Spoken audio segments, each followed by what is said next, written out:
we're back, and today I'm joined with Pete Barrie, who Pete and I have known each other for it feels like hundreds of years. 30 years anyway. It must be 30 years. I was 17. You were before 18, I remember 17 that. I started. Yeah. And he's going to tell us a bit about what he's doing his walk for today. I thought it would be really good to start off with some of the chat that we used to have when we were a little boy and girl, when we worked in Standard Life. So that's how we know each other, as we work together in Standard Life. I was definitely a few staying later. But literally half the man. Literally half the man I am now. I think I was definitely half the person I am as well. And when I was thinking, because obviously I knew that we were going to be meeting today, so I never done my Googling this time. Aye. I was thinking back about sort of how things have changed. And one of the things that we used to do every Friday at lunchtime, about 1:30, 1:45, stop work and run to the George Hotel. George Hotel. With a quick half lag in a line. There was, we go right that regular there, that it was one afternoon. The lassie actually asked me and Scott Sharp if we wanted a tab. I was at a tab in the George Hotel. Nah, you're alright. £5 a pint back in the 90s. Because then we used to go back at 3:45. Aye. To start up again for the rest of the night. So Bo Brummel as well used to get a few times. Yeah. Charleston's. Where's Charles? Downstairs at George Street, up where Brian Drum hairdressers lives on. Oh, right. Then along to used to go and see North Sea Gas. Platform 1. Yeah, that was the Rock Chick days, which are gone now. Yeah, God, I'd forgotten about all these places. It was the George Hotel, that probably because of the peanuts and pickled onions we used to get. Olives and that, but it's named Everett. And olives were always kept. So it's really good to see you, Pete. Aye, yourself, aye. And Pete's doing a walk, and you're going to talk more about that in a wee minute. But what I must say is that Pete, from being 18 or 19-year-old, has had really bad ankles. And it was always a bit of a standing joke that when you used to go and play football, how long you were actually going to last on the pitch before the ankles gave way. Aye, I set off or off injured one or two. And just in the habit of it, I took my ankle the other now. So this is a massive feat for anybody what you're doing, but particularly you with your ankles. Do you want to tell us what you're doing your walk for today? It's a 26 mile, it's effectively the virtual cup walk thing. 26 miles, so we left Preston Plans this morning at 8:15, walking up through Musselburgh, Willowbrae, Arthur Seat to Tynecastle, then came back down to Telford Road, down Ferry Road, along Leith, back to the Pans. The two charities I'm doing it for are Pancreatic Cancer Scotland and CLASP, which is children with cancer and leukaemia and supporting parents.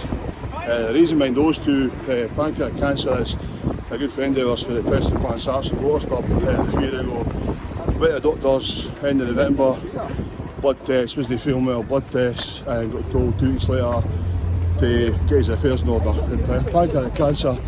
And he was at a stage, he was pioneering trial treatment up in Aberdeen. He was going to go for that, but unfortunately he wasn't even able to do that. It was all in, it was about 4 weeks when he got told to when he unfortunately passed away. So we're trying to highlight pancreatic cancer is one of the cancers that it's the highest mortality rate, and it's that difficult to diagnose that when you do find out you got it, 99% of the time it's too late. So we're trying to get awareness and response for that. So Sue's family are doing that as well. The other one for CLASP is a pal of mine, Heather Davison, Herbie Laddie. Aidan is only 15, got diagnosed with leukaemia. It's affected he's got paralysis, he's now can't walk. They're hoping that as is temporary, and with treatment it'll work. But a 15-year-old laddie played rugby, played football, just a general, a normal 15-year-old boy. So he gets stuck into the prime of life. So we're doing a bit of that. So far, we've raised a total of £1,800, which will get split between the two charities now. And this I was hoping to get 750. Last September and a half, last September, 14 mile. And we raised 750. That got split between Kidney Kids Scotland and Pancreatic Cancer. So I'd hope to match the same total. So they've got well past that. It's absolutely phenomenal. I want to say thanks to everybody who's donated so far. It's a humbling experience being that sort of thing. It's really good. And I've only been on this walk, I know we're on Ferry Road so it's a bit noisy, I've only been on it for 5 minutes kind of thing, but the amount of folk that have tooted their horn at you as you've passed, it was on the way up, it was ridiculous as well. Day? Aye, on the way up it's ridiculous. I'm saying they should stop tooting and start chucking money. It'll be like the gala day and get seized. Aye. It's really good, and it's like both such amazing causes, and there's people in the background I think that are There's about really 20 or so together, to wave their hands, and it's like you get the BBC newsboy coming and there's always idiots in the back.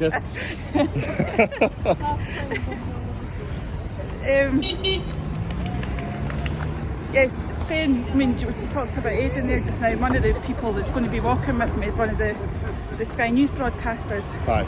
And Callum Beattie was on the other day talking about it because he's done a song. Yeah. Well, he's not. I don't know if he's done the song for it's Aidan, a song called Warrior. Yeah. It's amazing, and I was sitting crying. Especially you see the video along with it as well. That's what I was crying at. So I suppose if people, like my mum, my kids aren't that much different in age, you can't put yourself in that situation. No idea what they're going through, so big hugs to everybody that's out there. So you're over halfway now. Aye. Which is good. We thought of the Highland Park at the end, it's keeping it going. Yeah.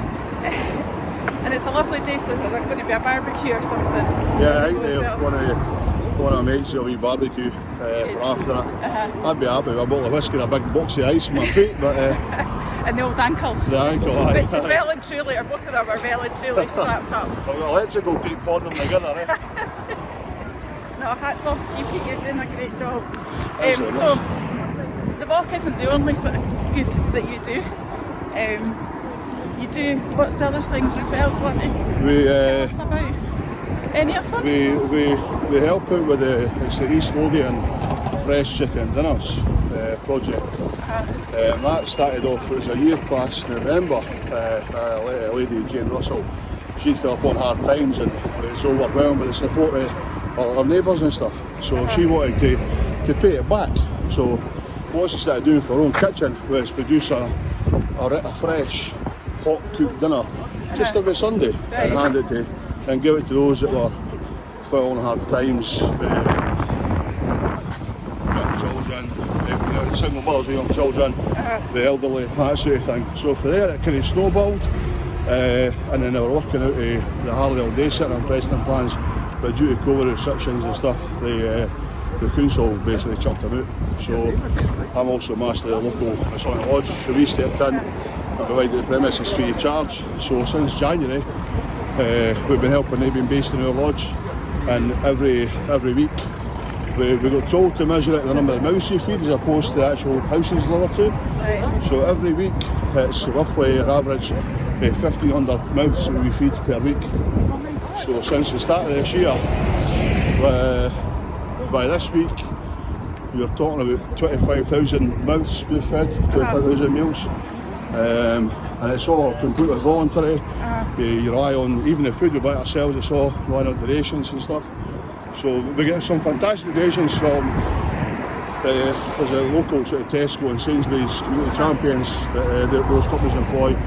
There's Wilson's Fruit and Veg in Musselburgh, are excellent with the fresh potatoes, onions and carrots and stuff. You've got the lassies that help out with Jane who make the recipes up, so every week you can get there's not just a fresh chicken, they're getting the recipes for spaghetti carbonara.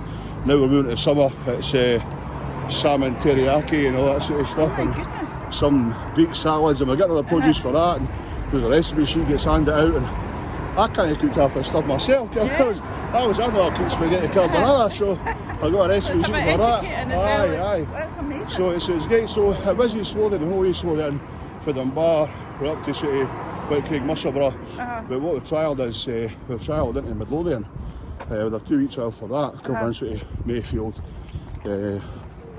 Newbattle, East Houses, Dalkeith, and that's been a success. So we're now going to do that once a month because to do that weekly, you need more drivers, you need more produce, and more importantly, you need more money. That's the key aspect. We can't afford to do that. There's actually a bigger cost for it in Midlothian, a bigger need for it in Midlothian than what there's in East Lothian. But it's just, we can't do it, and it's... So we get to use the premise system manpower free of charge as well, so it's good. It's during lockdown as well, it was great because on a Saturday morning you're going out to get the stuff prepared and you're meeting your 2 or 3 other volunteers and you just get a bit face to face with you. So that'll be continuing for the foreseeable future. How long that'll go on for it. So. It's so good. All these things are happening and nobody's aware of them or how much time people are putting into them and things. That's one thing that is something out the master knowledge, and that's why I found it's bugged me from the start. Is a lot of people they didn't care what we actually doing for masonry, so the secrets, and so I've been trying to get us out. Because I didn't know if I was allowed to say. I'm just trying to get the good that we do in the community, because in this day and age everyone's all horror stories. They don't really do social stories. It's good to get publicised that we're doing. It's a charity organisation, charitable work, and it's good to actually you sleep easy at night, put it that way, knowing you've done something for me. I'll sleep easy at night because I'm not 26 minutes walk, but especially after a few whiskies, aye. If I get back to lunch, there's no whiskey, I'll be happy like. I'm sure there'll be a special one there for you, Pete. So what's the plans for you over the next wee while? Be it your good work that you're doing, or just in... with the charity side, that will obviously the Second Dinners will continue every Saturday. What we're trying to do is I'll try and pick a cause for every 6 months sort of thing, and try and target that. So over the last year, we had running papers actually as well as a local Max Gare. His mother's on the walk as well actually, Louise McKenna. Max is only 10-year-old and did a horrible accident on his bike, broke his neck, was paralysed the neck down. So through the odds we raised £1,000 to give to her, so she could make amendments to the house, because she's left with her and another young lady as well, so 2 young bairns. So Max had to actually go pioneering surgery, we had to go down and put, I don't know the technical terms yet, but they had to raise somebody's neck to try and get sort of real steady. Long and short, it's made a full recovery, but so that was £1,000 we gave them to help out, because they had to get stuff done in the house this year. One of our past masters, Bobby Irvin, his daughter, his granddaughter, only 2-year-old, needs a new kidney, so we targeted to raise money for that. That is what I did my last work for in September, done the 14 mile. Right, okay. And we've got $750 to hand to Kidney Kids Scotland. Now because of COVID, they're based through in Stennismuir, so I'm not being able to go through the hand damage check, but we've got money over there for that, and that's what the day is, I say as well. So we'll look for another charity target locally in that as well. So somebody suggested with the Women's Aid place in Preston plans, so we're going to try and do something for that as well. So just to keep me in mischief and give me something to do, Karen. You've changed from the boy who used to get sent off at the football pitch. Exactly, aye. You've turned into a very nice young man. Aye, all the testosterone's there on there, So, a couple of things. First thing is this site's, the group's not about charity, and I say that all the time, but charity is not only about money. This isn't only about money, it's about giving time and things like that as well. So thank you so much for everything that you're doing for the community. And the last thing is my usual, can you nominate? But I'm turning the tables because we can't have a walk with somebody from Preston Pans without talking about the mighty Josh. Josh. So we've